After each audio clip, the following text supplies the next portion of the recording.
E agora nós vamos para o quadro Perguntas e Respostas. Aqui temos a primeira pergunta, pastor, do Fernando. Ele pergunta: quando o crente deixa de ser neófito? Neófito é aquele período da infância espiritual de um crente.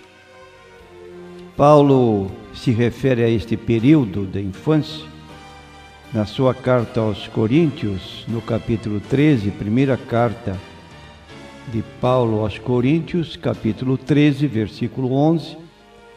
Ele diz assim: quando eu era menino, falava como menino, sentia como menino, discorria como menino.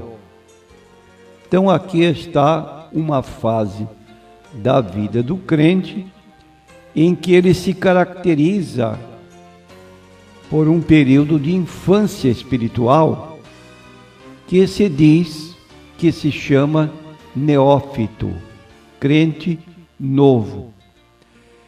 Esse termo também é usado pelo apóstolo Paulo na sua carta aos Efésios, no capítulo 4, quando ele fala da utilidade do pastor e de obreiros na igreja.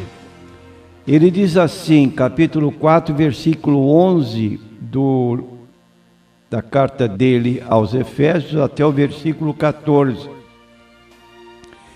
E Jesus mesmo deu uns para apóstolos, outros para profetas, outros para evangelistas, outros para pastores e doutores, querendo o aperfeiçoamento dos santos, para a obra do ministério, para a edificação do corpo de Cristo, até que todos cheguemos à unidade da fé e ao conhecimento do Filho de Deus, a homem perfeito, à medida da estatura completa de Cristo.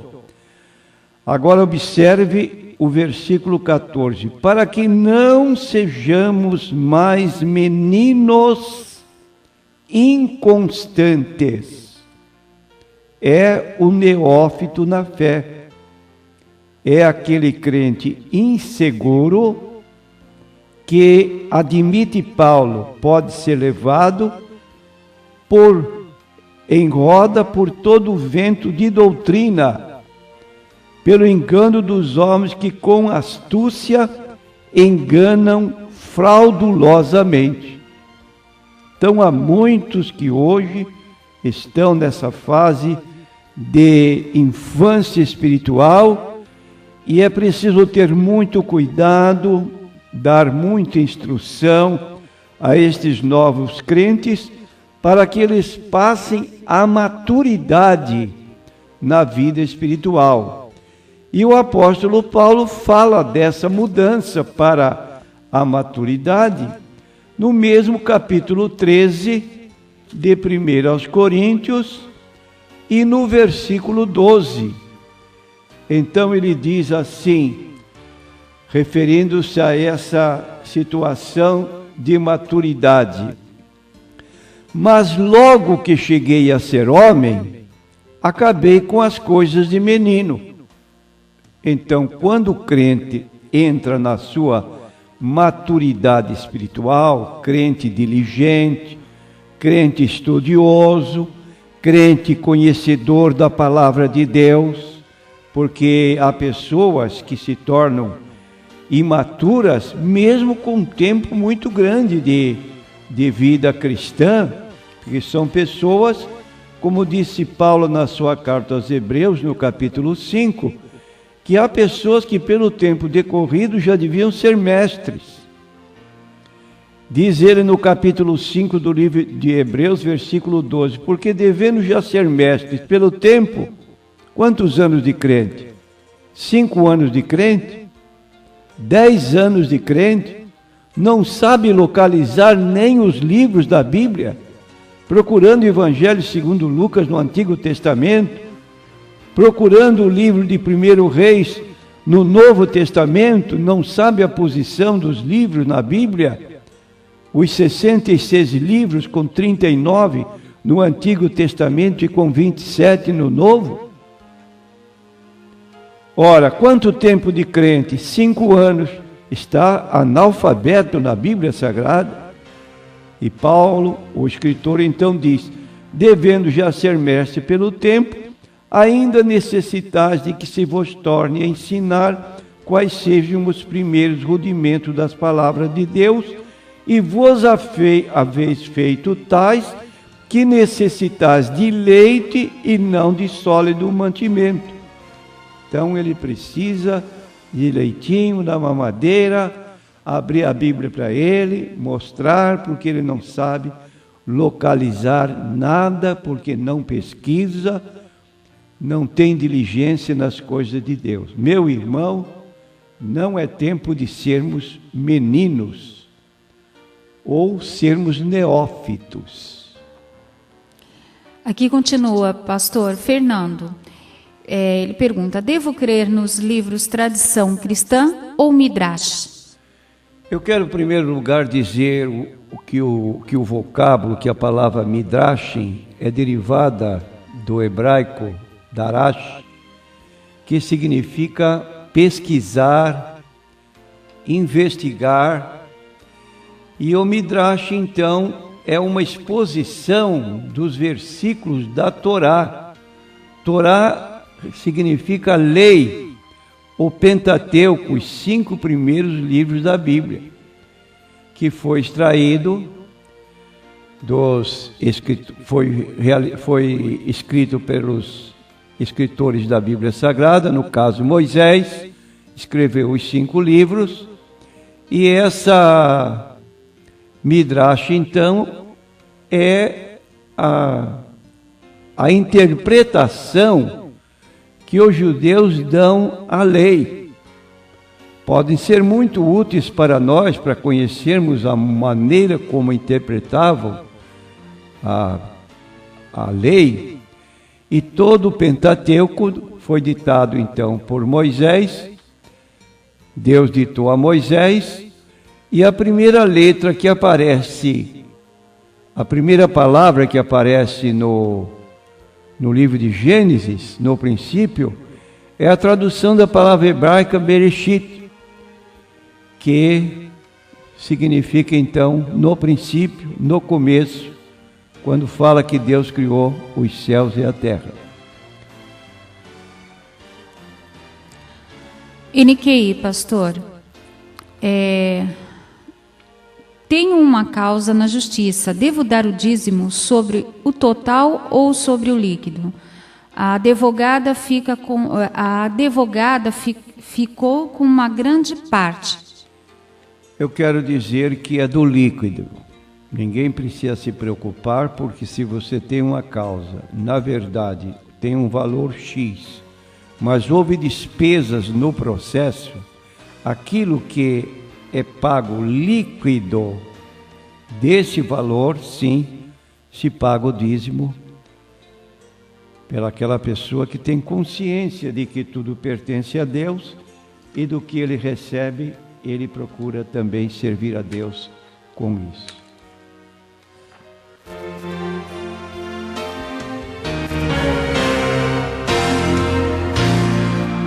Pastor, teremos identidade pessoal e reconheceremos os outros no céu?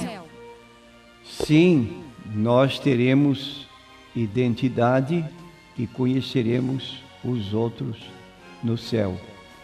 Eu volto de novo ao primeiro livro, a primeira carta de Paulo aos Coríntios, no capítulo 13 e no versículo 12, nós vamos encontrar o apóstolo Paulo dizendo o seguinte: porque agora vemos por espelho, em enigma, mas então veremos face a face. Agora conheço em parte, mas então conhecerei, como também sou conhecido. De modo que teremos nossa identidade pessoal e reconheceremos uns aos outros no céu. Além desse texto de 1 Coríntios, capítulo 13, nós temos em João, capítulo 14, quando Jesus disse aos seus discípulos, no versículo 1, não se turbe o vosso coração, credes em Deus, crede também em mim. versículos 2 e 3. Na casa de meu pai há muitas moradas, se não fosse assim, eu vou-lhe teria dito, vou preparar-vos lugar. E quando eu for e vos preparar lugar, virei outra vez e vos levarei para mim mesmo, para que onde eu estiver estejais vós também. Logo, se Jesus falou do céu como casa do Pai, numa casa de família, quando todos se reúnem, são pessoas conhecidas, porque são parentes. E no céu, então, haverá esse reconhecimento de nossa personalidade como seguidores do Senhor Jesus Cristo, tal qual outros que estarão conosco lá. E ainda podemos apontar como resposta a essa pergunta, teremos identidade pessoal e reconheceremos aos outros no céu, o que Jesus narrou no capítulo 16 do livro de Lucas, o terceiro evangelho, diz o seguinte, a partir do versículo 22, e aconteceu que o mendigo morreu e foi levado pelos anjos para o seio de Abraão. Morreu também o rico e foi sepultado. E no Hades, ergueu os olhos, estando em tormentos, e viu ao longe Abraão e Lázaro no seu seio, e clamando disse, Pai Abraão, tem misericórdia de mim, e manda Lázaro que molhe na água a ponta do seu dedo, e me refresque a língua, porque eu estou atormentado nesta chama. Disse-lhe Abraão, filho, lembra-te de que recebeste os teus bens em tua vida, e Lázaro somente males, e agora este é consolado, e tu atormentado. Então nós temos aqui o rico, que desprezava Lázaro à sua porta na terra, agora reconhece Lázaro. Ele pede que Abraão consinta que Lázaro venha e molhe na água a ponta do seu dedo e refresque a língua dele, porque estava atormentado no inferno. Ele viu Abraão, reconheceu, e assim esta sucessão de conhecimentos recíprocos mostram claramente que no céu haverá esse reconhecimento da nossa identidade. O que acontece na hora da morte? Há uma pergunta no livro de Jó feita nesse sentido, morrendo o homem, onde está? E nós dizemos que, com base no livro de Hebreus, capítulo 9, e no versículo 27, o escritor do livro de Hebreus declara que na morte se segue depois dela o juízo. E como aos homens está ordenado morrerem uma vez, vindo depois disso o juízo.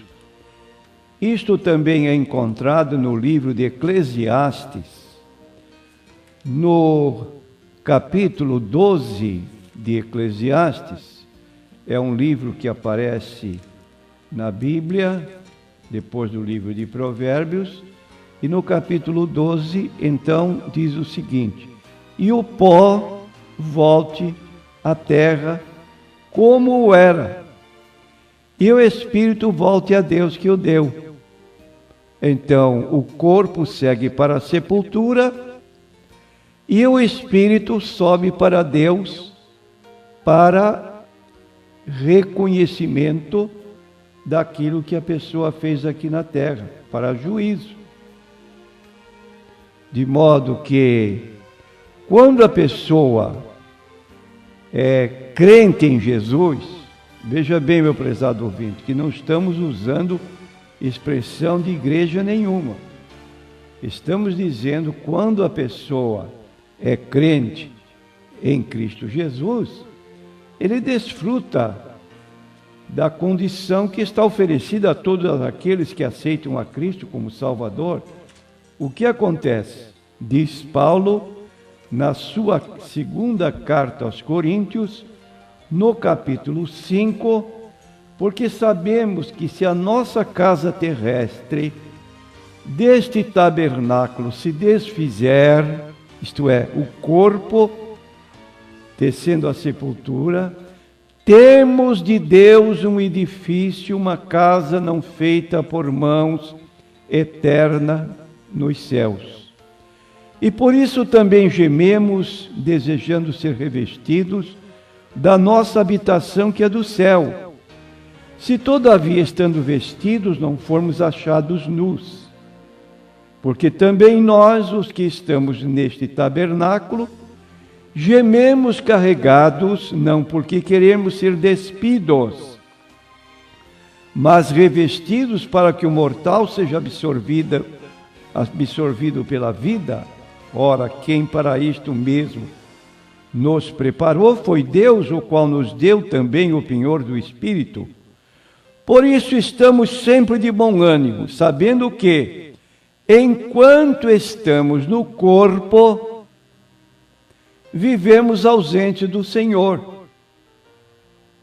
Mas temos confiança e desejamos antes deixar este corpo para habitar com o Senhor.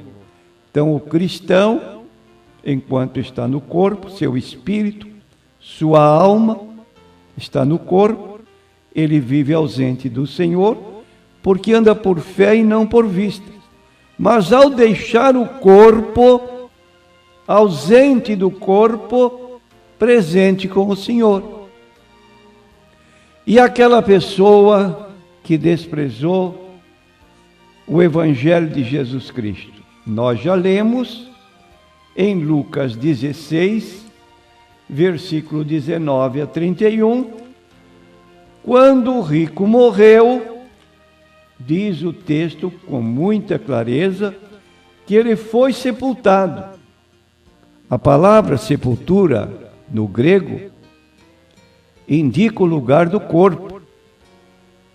Temos a palavra tafos, a palavra minema, a palavra minemeio, temos no hebraico kever, temos a palavra kevurá, indicando o lugar do corpo.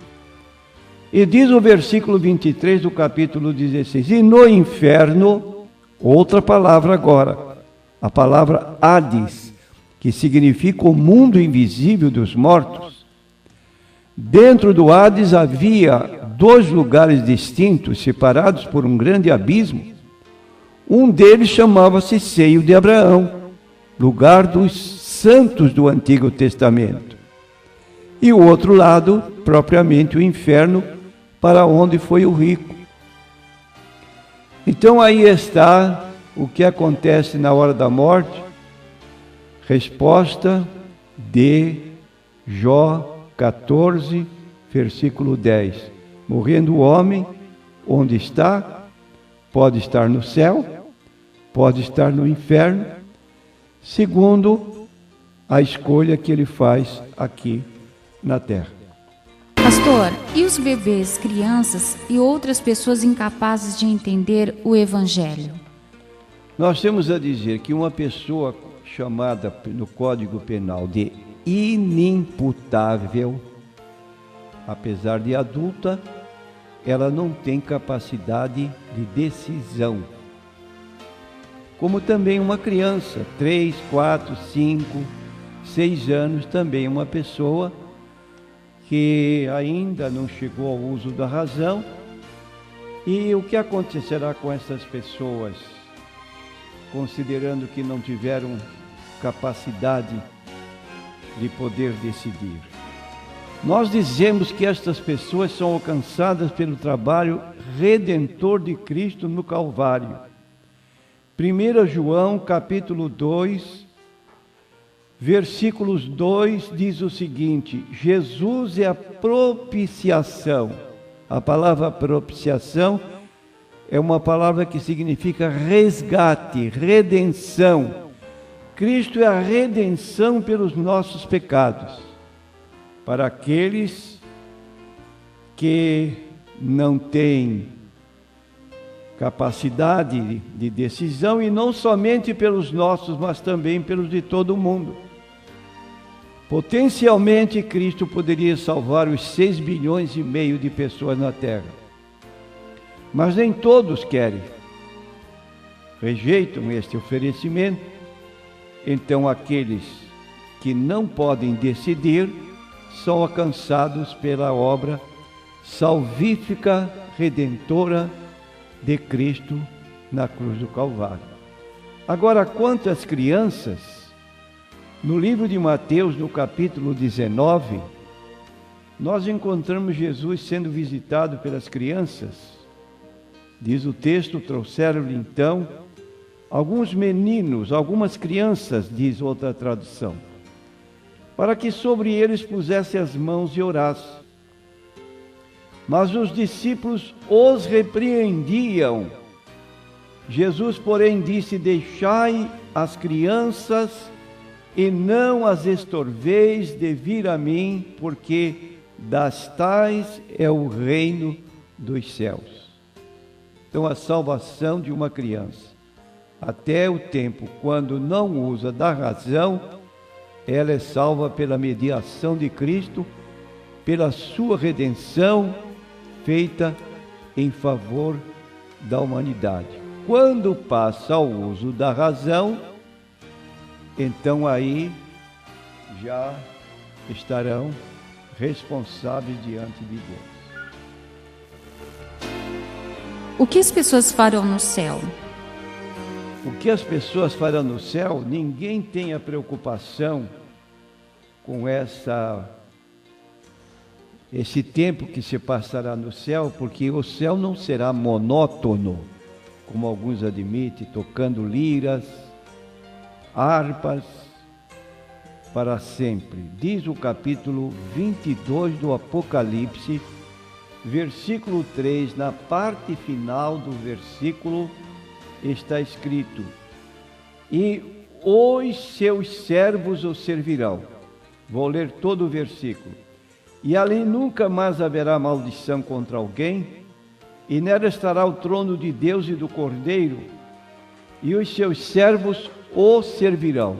Então, no céu, estaremos fazendo trabalhos, servindo a Deus, dentro de uma nova condição de vida, que hoje não sabemos na totalidade como será. Então, quero dizer que o céu é mais do que um imaginário país dos sonhos, ou um conceito filosófico.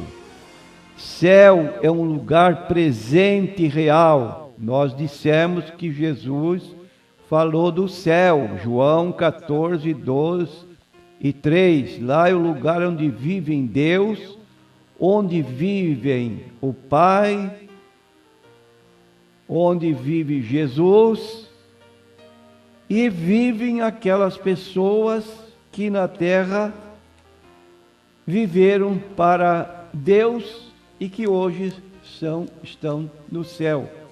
Capítulo 12 do livro de Hebreus, versículo 22 e 23, declara o seguinte: mas chegastes ao monte de Sião, a cidade do Deus vivo, a Jerusalém celestial e aos muitos milhares de anjos. Repetindo, chegastes ao monte de Sião, a cidade do Deus vivo, a Jerusalém celestial, indicando o mesmo lugar, aos milhares de anjos. Podemos dizer que no céu estão os anjos. A universal assembleia e igreja dos primogênitos que estão escritos nos céus, e a Deus, também está no céu, Ele é juiz de todos, e aos espíritos dos justos aperfeiçoados. Aqui na terra somos sempre imperfeitos, mas quando partimos, somos tidos como espírito dos justos aperfeiçoados, e a Jesus, versículo 24, que também está no céu. Então tem muita gente lá, muita gente lá.